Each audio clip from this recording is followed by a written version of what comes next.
Bonjour à tous et bienvenue pour ce deuxième épisode de podcast Girl Talk. Aujourd'hui, je suis accompagnée de Jessica Ternon. Bienvenue et merci d'être là. Hello. Je tiens à préciser qu'on est quand même dans un cadre exceptionnel. On est à Chambéry, on est bien, il y a du soleil, le printemps arrive, on est au top. Déjà, ça me fait plaisir que tu te sentes bien. C'est le plus important pour le podcast. Est-ce que tu peux un peu te présenter Ouais, alors du coup, moi, donc Jessica Ternon, je suis directrice des marques et du contenu pour Omnes Education. Le titre, c'est Head of Brand and Content, mais on va faire de la pédagogie tout de suite, on va vulgariser. Donc en fait, je m'occupe de définir la stratégie de nos marques. Alors, Omnes Education, c'est 15 écoles du supérieur, dans communication, management, sciences politiques, ingénierie, dont l'INSEC, notamment. Et donc, voilà, autant de marques écoles pour lesquelles il faut définir des stratégies de marque, définir et appliquer aussi le plan marketing et de communication. Et puis, il y a tout un volet aussi que moi, j'adore sur l'image de marque. Notamment, il y a aussi l'e-réputation dedans. Parce qu'aujourd'hui, voilà, on est forcément quasiment à 100% en digital. Donc, voilà ce qui m'occupe chez Omnes Education. Ok. Est-ce que tu peux un peu nous expliquer ton évolution dans tout ce qui est marketing, etc. Parce que je suppose que tu as commencé autre part qu'à l'INSEC. Est-ce que tu peux un peu nous expliquer ton parcours ? Moi, j'ai plutôt commencé dans une formation très généraliste. Tout ce qui est com, en fait, c'était plutôt par passion et par affinité au départ. Mais sinon, formation de management dans des écoles de commerce. Et puis, au fur et à mesure, je me suis spécialisée en communication. J'ai commencé, donc, ça passe trop vite, 8 ans, dans une business unit du groupe Accor. D'accord. Plutôt dans le domaine du luxe. Et donc la communication, je suis arrivée au moment où cette business unit a été rachetée par Accor. En fait, à chaque fois que j'arrive dans une boîte, il y a toujours un truc qui se passe, donc c'est cool. J'aime pas m'ennuyer. Et puis depuis 3-4 ans, du coup, j'ai rejoint le groupe Omnes Education et j'ai basculé plus vers le marketing. D'accord. Donc avec, tu vois, le marketing avec du ROI, des KPI, des objectifs plus à court terme, plus de chiffres, d'enjeux business, un petit peu plus, je trouve, que la communication. D'accord. Voilà. Et puis, sur tout ce temps-là, j'ai aussi évolué au niveau du management. J'étais managée et puis je suis devenue manager, je sais pas, il y a 4-5 ans, au début avec un alternant, une personne, 2, 3, et puis maintenant je crois qu'on est 5. On est 5 dans l'équipe. D'accord. Donc ça apporte aussi une autre dimension à son boulot, en fait. La partie management, elle prend beaucoup de place aussi. Ouais. Du coup, le principe de mon podcast, c'est un peu développer les consciences sur le féminisme et surtout les femmes dans le monde du travail. Toi, au fil de tes années, notamment quand tu étais à l'école ou même maintenant, est-ce que tu as remarqué une évolution dans les qualités des genres en communication, du coup, et en marketing ? Oui. Alors déjà, donc moi j'évolue dans toute la partie branding, marque, contenu. C'est un univers qui est quand même très féminin. Enfin, on le voit dans les chiffres, il y a beaucoup de femmes parce que c'est des métiers qui font appel au sens du détail, de l'esthétisme, de la créativité. Et en fait, on retrouve quand même beaucoup de femmes. Par contre, si on élargit au marketing digital, là, on retrouve une population plus homme-femme. Donc ça, c'est intéressant aussi. Et puis, on se nourrit les uns les autres, forcément. Mais après, d'un point de vue plus perso, moi, je suis une grande naïve là-dessus. C'est-à-dire que c'est peut-être parce que je suis très humaniste à la base. Avant de rentrer dans le monde pro, je pensais qu'il n'y avait pas de problème. Je me disais non, mais il n'y a pas d'inégalité, homme-femme, ça n'existe pas.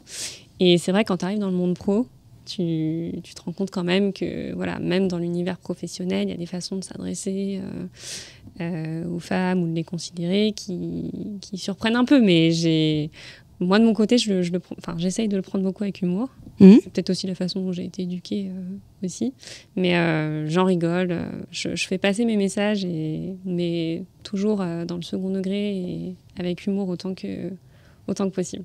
Et si je pouvais te donner quelques chiffres il y a 75% de postes en communication qui sont tenus par des femmes, mais il y a 85% des postes à responsabilité qui sont tenus par des hommes. Est-ce que tu retrouves au sein de ton parcours cette vérité-là ou... Ouais, carrément. Non, c'est sûr. On en a parlé juste avant. Après, il y a quand même les responsables, directrices, com, marketing. Moi, j'ai croisé beaucoup de femmes. Franchement, dans les entreprises où je suis passée, c'était plutôt équilibré jusqu'à un certain niveau. C'est vrai que les COMEX, les comités de direction, là, c'est vrai qu'on se retrouve quand même avec moins de femmes, c'est clair. Et de ton point de vue un peu communication, marketing, est-ce que tu as vu au fil des années des tendances un peu émergentes pour l'égalité des sexes, mettre en avant les femmes dans les entreprises? Ouais, alors en termes de contenu, tu veux dire? Oui. Ouais, en termes de contenu, j'en ai pensé à deux. Le premier, c'est ce qu'on est en train de faire là. Le podcast. Le podcast. Non, mais en réalité, le podcast, c'est quand même un nouvel espace d'expression libre qu'il n'y avait pas avant, qui est aussi hyper accessible, peu importe le milieu duquel on vient, peu importe la culture dans laquelle on baigne ou l'environnement familial, on peut quand même écouter ce qu'on veut, se créer sa propre opinion. Le podcast et l'audio, c'est quand même un super nouvel espace. Je dirais que c'est un espace d'expression libre et c'est aussi un espace qui est sûr. Je ne sais pas si toi, tu le ressens. Ah, je sens. Mais on est dans... Là, tu vois, on se parle, j'ai l'impression qu'on est dans une espèce de bulle, de bulle assez safe. Et puis, je pense que ces formats, ça permet aussi d'aborder des questions qui comptent pour les femmes.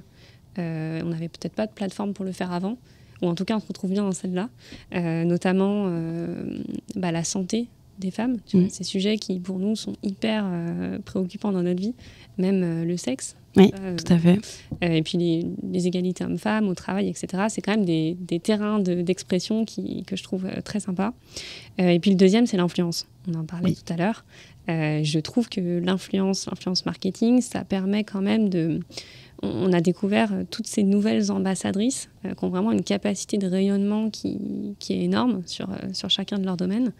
Et je pense que du coup, ça les rend visibles, ça leur donne la parole, ça fait une caisse de résonance qu'il n'y avait pas forcément avant, mais c'est aidé par les réseaux sociaux parce que n'importe qui peut faire le buzz, peut dire ce qu'il veut. Donc, je dirais podcast et influence. Et ça permet de créer des communautés autour de sujets qui nous importent et qui, il y a encore quelques années, on n'avait pas la possibilité de le partager ou alors juste au sein de notre concours familial. Ouais.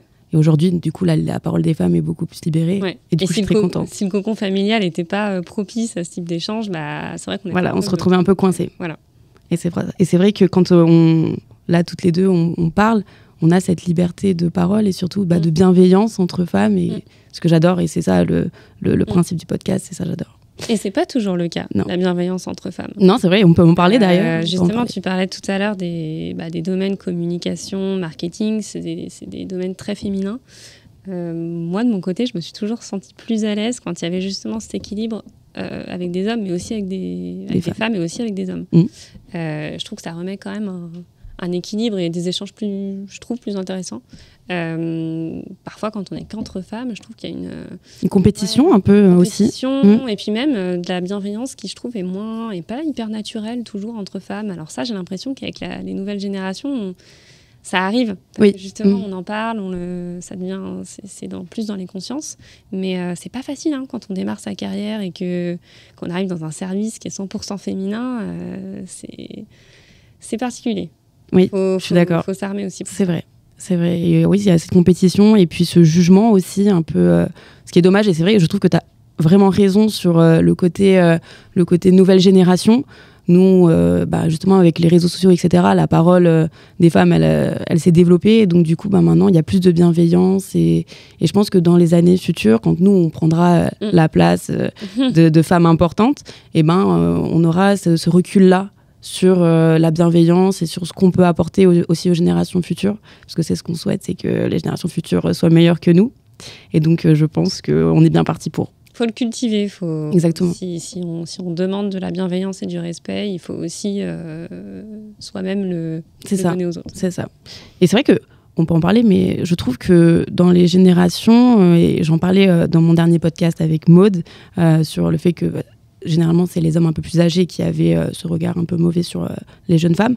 On a aussi les femmes plus âgées qui ont aussi un regard parfois un peu de jugement, et on promouvoit toujours le respect des nouvelles générations pour les anciennes. À l'inverse, pas forcément. Et du coup, je trouve que dans le monde du travail, d'autant plus entre femmes, c'est tellement important. C'est tellement important. Et puis, ça apporte beaucoup de choses. Et puis, pour le bien-être du travail, etc., c'est tellement important. Yes. Et du coup, en parlant de femmes inspirantes, toi, est-ce que tu as un petit peu des inspirations Je vais pas citer de nom, j'en ai pas qui me viennent, honnêtement. Mais par contre, de manière très concrète, je me suis inspirée justement par exemple, de mes managers. J'ai eu beaucoup de managers femmes. Et je pense que c'est important aussi de savoir s'entourer de femmes inspirantes, de les détecter, de les coller, de rester collé à elles. Et puis c'est vrai que j'ai connu différents managements de femmes aussi. J'en ai eu des incroyables, c'est ce que j'essaye de garder. Très pédagogue, efficace, bienveillante en fait. Et puis à l'inverse, j'ai eu des managements féminins très toxiques, comme quoi voilà, il n'y a pas forcément besoin... c'est-à-dire toxique, est-ce que tu peux un peu nous expliquer ouais, justement, de non-bienveillance, peut-être même plus de jugement, moins de respect aussi sur le côté, tu sais, équilibre vie pro, vie perso. Ça peut être un peu surprenant, mais dépasser un petit peu les bornes sur ce qu'on peut demander à un collaborateur en dehors des horaires, ou même une façon de s'exprimer qui parfois est très très dure. Normalement, on ne devrait pas entendre... dans le monde professionnel, ça reste quand même le monde professionnel. On est quand même censé rester assez diplomate, tout en ayant la possibilité de dire les choses. Mais ouais, donc le fait d'avoir connu un petit peu un éventail de différents managements de femmes, du coup, j'ai rapidement identifié celles qui me plaisaient et ce vers quoi je voudrais tendre, quoi.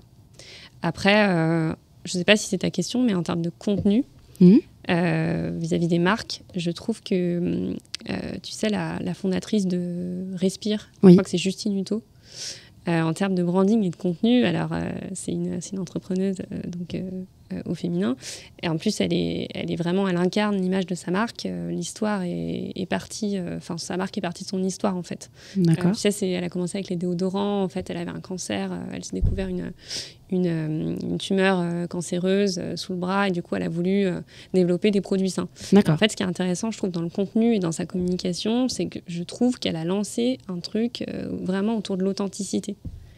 Ce qui manquait aussi, je trouve, dans l'image un peu médiatique, etc., même dans la cosmétique. Dans la publicité, où on arrivait des années 80, où c'était très scripté, scénarisé, c'était très pub, un peu cinéma.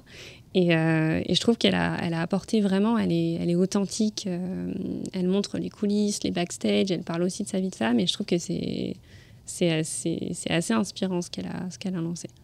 Et je trouve que c'est un très bon exemple. Je pense pas que c'est la première, non, mais peut-être pas. Je trouve qu'elle était très visible à une période.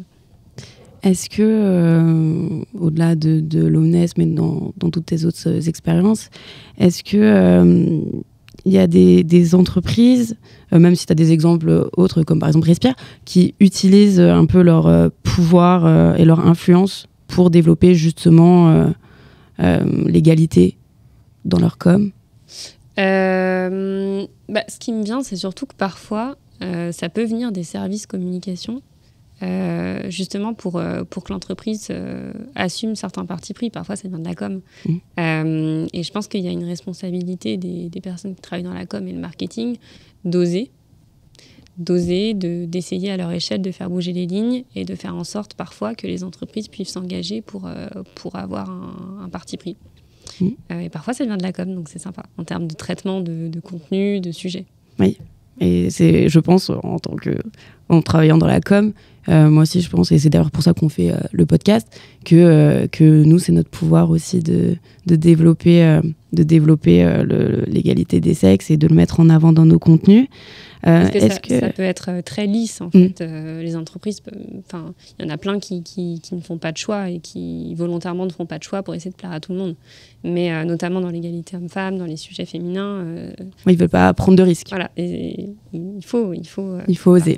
Parfois il faut oser. Est-ce qu'il y a quand même des défis qui persistent, notamment toi, dans ton travail aujourd'hui? Parce que tu as quand même un poste à responsabilité, est-ce que tu as quand même des défis qui persistent? Forcément, et puis après il faut toujours se remettre en question aussi. Mais tu me fais penser à un truc, c'est que je trouve que dans le monde professionnel, en tant que femme, on doit encore plus, je trouve, que les hommes, mettre en avant, développer et appuyer nos soft skills. Parce que tu vois, à compétences, tu peux très bien avoir des compétences égales. Je trouve que quand un homme va faire une présentation ou faire un discours, je sais pas, en tout cas c'est mon avis personnel, hein, je trouve qu'on se concentre plus, on doute pas vraiment si le mec est bon, on doute pas trop, on se demande pas, tu vois, il y a pas peu de pollution autour de son discours, de est-ce qu'il est vraiment compétent, comment il est habillé, oui. Tu vois, ce genre de choses. Oui. Et je trouve que nous, on doit compenser, on peut avoir les mêmes compétences, mais on doit compenser avec encore plus de soft skills, tu vois, d'écoute, de tchatch, En fait, on doit toujours prouver qu'on a cette légitimité on doit compenser quelque chose qui n'est pas perçu, je trouve, comme ça peut être perçu chez les hommes. Donc là, on retrouve aussi la bienveillance et puis parfois l'humour pour faire passer certains messages. Eh bien, je te remercie d'avoir pris le temps d'en discuter avec moi et surtout de nous avoir éclairé sur toi, comment est-ce que tu vois les femmes dans le monde du travail. Et ça m'a fait vraiment plaisir. Je pense qu'on peut garder le mot bienveillance. Bienveillance, exactement. Il faut le diffuser. On aurait pu encore parler du sujet 20 minutes, mais c'était très cool. Merci à toi pour l'invitation. Merci beaucoup et puis on se retrouve pour un nouvel épisode très bientôt. Merci beaucoup. Ciao, ciao. Ciao.